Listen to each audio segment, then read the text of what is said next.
E aí pessoal, beleza? Sou a Nath, você está no Pilha de Leitura e hoje eu vou voltar com mais uma resenha do vestibular. Vou falar com vocês então de Vidas Secas, do Graciliano Ramos.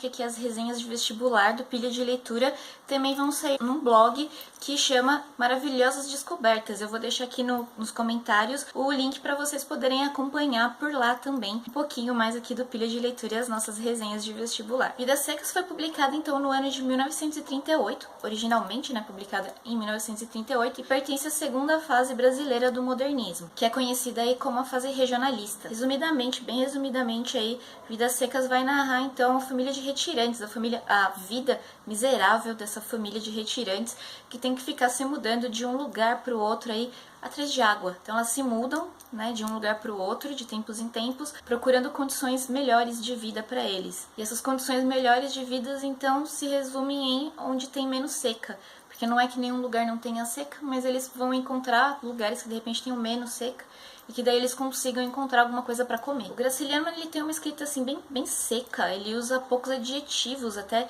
que é para passar um pouco mesmo essa coisa da aridez, de tudo que a família tá passando. Essa escassez de água, então, que o Graciliano tenta deixar mesmo como uma característica dos personagens. E mesmo assim o livro ainda consegue ser bastante humano e ser bastante comovente.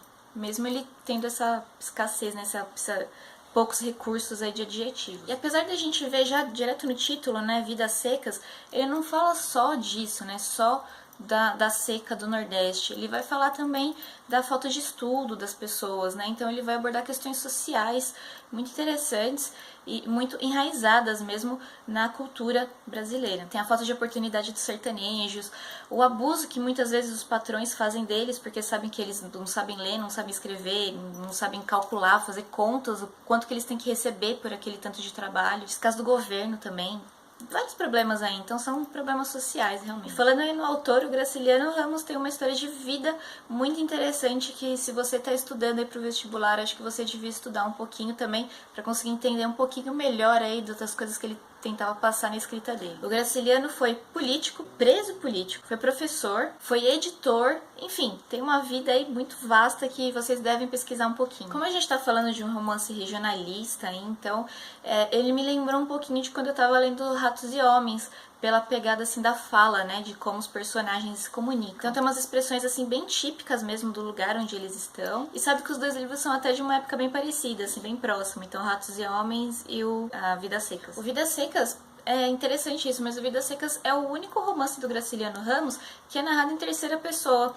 O que é bem interessante porque, acredito eu, assim, ele fez isso para passar mesmo como se as vidas das pessoas fossem tão sofridas, essas pessoas assim estão numa carência tão grande que elas não são capazes nem de contar a própria história. Então eles precisam, ele precisou desse subterfúgio de arrumar um personagem, de arrumar uma outra pessoa para contar a história deles, Então é bem, nesse sentido ele é bem triste, Uma outra grande sacada do livro, o Vidas Secas é composto de 13 capítulos e esses 13 capítulos podem ser lidos em qualquer ordem, sem alterar aí o que você vai pegar da história. Porque eles não seguem uma linha temporal, Então não tá falando assim, no ano de 40 aconteceu tal coisa, no ano de 42 foi assim, não tem isso, Então você consegue ler mesmo fora de ordem. E isso, como eu falei, é uma sacada tão inteligente, por quê?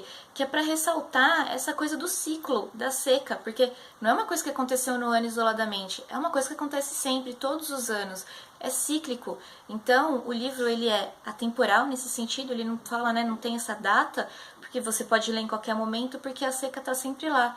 Sempre vai e volta, sempre vai em volta, e a família tem que sempre fazer a mesma coisa, tem que sempre se mudar, tem que sempre ir atrás da água. Só que a sequência que é apresentada no livro pra mim é uma sequência ótima, assim, eu acho que dá pra entender legal, e eu acho que é uma boa ler mesmo pela sequência que tá apresentada no livro. Vamos agora falar um pouquinho dos personagens. Vamos falar primeiro então do Fabiano. Fabiano é um vaqueiro sem instrução nenhuma, assim, que não sabe fazer muita coisa na vida a não ser vaqueiro. Muitas vezes ele é representado um pouco como um animal, assim, ele não tem nem muito dom da fala, ele não consegue se comunicar direito. E esse problema de comunicação dele acaba gerando problemas na vida dele mesmo, como em determinado momento quando ele é preso. O Fabiano é casado com a Sinha Vitória, que ela já é bem religiosa e ela tem um pouquinho de instrução, assim, bem pouco, mas comparando aí com o Fabiano, uma coisa gigantesca. E essa instrução meio que se resume resume fazer contas, né? Ela sabe contar, sabe fazer conta. E em muitos momentos ela tenta aí ajudar o marido a não ser enrolado pelo patrão. Ela é talvez a personagem aí que fica mais incomodada com a vida dele, com a miséria que eles vivem.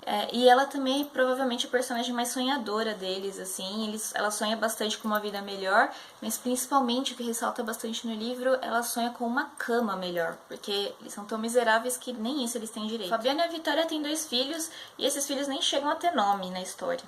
O mais novo segue o exemplo do pai, ele também quer ser vaqueiro e ele também não tem muita instrução e não liga muito pra isso de não aprender as coisas. Já o mais velho, meio que totalmente diferente, ele tem um pouquinho de interesse nas letras, assim, né? Mesmo isso sendo uma realidade muito fora do que o que ele vive. Tem um dado momento no livro que é bem interessante, que ele quer entender o que significa inferno e não tem ninguém pra explicar pra ele o que é inferno, e daí ele fica com essa dúvida, o que será que significa inferno? É bem interessante essa passagem. A família também é composta por animais, e a gente tem aí a baleia, que é uma cadela, e um papagaio que de tanto conviver com a baleia só sabe latir. Acho que a baleia aí é a personagem mais conhecida do Vidas Secas, e a passagem com ela, assim, que se você não leu eu não vou falar pra não dar spoiler, mas a passagem com ela é uma certa coisa que acontece com ela, assim, eu acho que é o ponto mais forte, mais triste, assim, mais seco da história do Graciliano Ramos. Caso você não tenha lido Vidas Secas ainda, definitivamente a passagem da baleia vai ser a mais difícil para você ler. Vidas Secas é um livro essencial para ler, e assim, não só porque tá no vestibular, galera, é porque ele realmente representa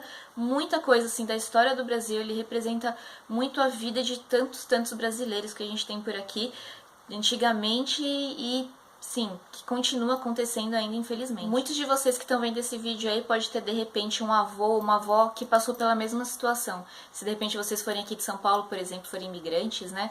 Então, o que acontece, o que é relatado em Vidas Secas, pode muito bem ser a história aí dos seus antepassados, da sua própria família. Eu li Vidas Secas no Kindle, né? Mas também tem essa HQ bem legalzinha aqui, que conta a história.